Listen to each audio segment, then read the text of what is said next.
I once booked a small cabin through Airbnb while traveling to New Mexico for a short work assignment. It was far cheaper than any of the hotels nearby, and the photos showed a cozy little desert getaway. The reviews seemed fine, so I didn't think twice. The place was isolated, sitting at the end of a gravel road, surrounded by dry brush and endless stretches of desert. At first I enjoyed the solitude. The cabin had a rustic charm, and I spent most of my evenings sitting on the porch staring at the stars. But on the second night, something happened that I still can't explain. I was sitting inside finishing up some work on my laptop when I heard a faint tapping sound against one of the windows. At first I thought it might be a moth or some desert bug bumping against the glass, but the tapping continued, slow, deliberate, like someone gently running their finger along the pane. When I finally worked up the nerve to check, I pulled back the curtain and found nothing but the reflection of my own face staring back at me. Outside it was pitch black. I tried to shake it off, convincing myself it was nothing. The next evening, I stepped out onto the porch to get some air. The desert was silent except for a faint wind moving through the brush. Then I heard it again, a clicking sound, like someone clicking their tongue against the roof of their mouth. It came from somewhere just beyond the edge of the porch light. I froze, staring into the dark. And for a moment I thought I saw movement. A figure standing among the shrubs, just far enough away to blend with the shadows. My stomach dropped. I shouted that they needed to leave, that I'd call the cops. The figure didn't move. Then suddenly it turned and walked off into the darkness without a word.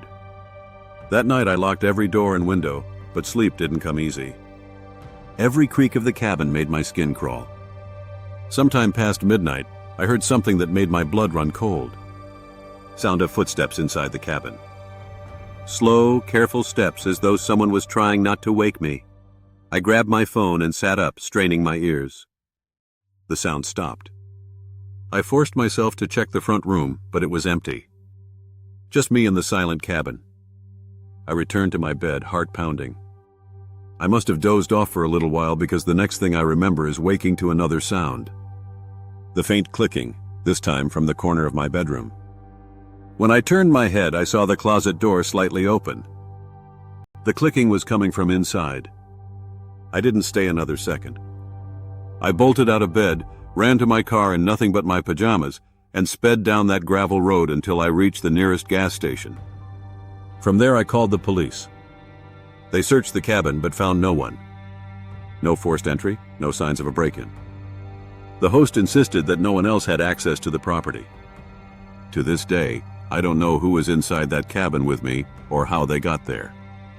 All I know is that I'll never stay in a remote Airbnb again. I was driving home late one night after finishing a double shift at the diner.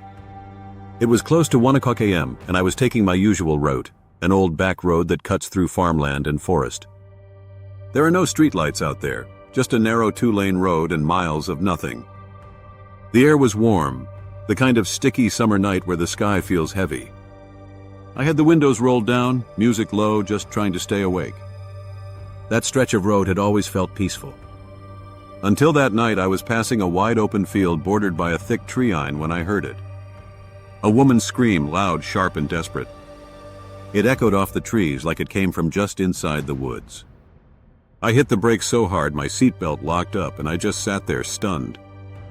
Then I heard it again. "Help me." It was faint, but definitely coming from the trees. Without thinking, I pulled onto the shoulder, grabbed the small flashlight I keep in my glove box, and got out. The woods were pitch black, but I could hear her crying now, pleading for help. I called out, "Where are you?" And she responded, "Please, I'm hurt." I pushed through the brush, following the sound of her voice. My flashlight barely lit more than a few feet ahead. The ground was uneven, vines catching my legs, branches snapping underfoot. Every 10 seconds or so, she'd call out again. Same exact tone, same exact distance. That's when it hit me. No matter how far I walked, I wasn't getting any closer. I stopped and listened carefully. The crying sounded like a recording. Same volume, same rhythm, like it was on a loop. My heart dropped. Something wasn't right. I spun around trying to trace my path back, but the woods felt different, wrong, like they'd shifted behind me. And then the voice stopped. Silence fell over everything, even the crickets. I slowly backed up, flashlight trembling in my hand. That's when I heard it. Footsteps. Not mine. Just a few paces behind me, I didn't turn around. I ran. Branches tore at my arms and face, but I didn't stop until I saw the faint glow of my car headlights through the trees. I dove back onto the road and locked myself inside. As I sped off, I looked in the rearview mirror. And for a split second, I swear I saw someone standing at the edge of the woods watching. I reported it the next morning, but the cops didn't find anything. They said maybe I heard an animal or someone playing a prank. I let it go, tried to forget. But 2 weeks later, I saw a headline that made my skin crawl. The body of a young woman had been discovered in that same stretch of woods. No signs of a struggle, no clear cause of death, just found there alone. And now I can't stop wondering, was I too late to help her, or was it never really her at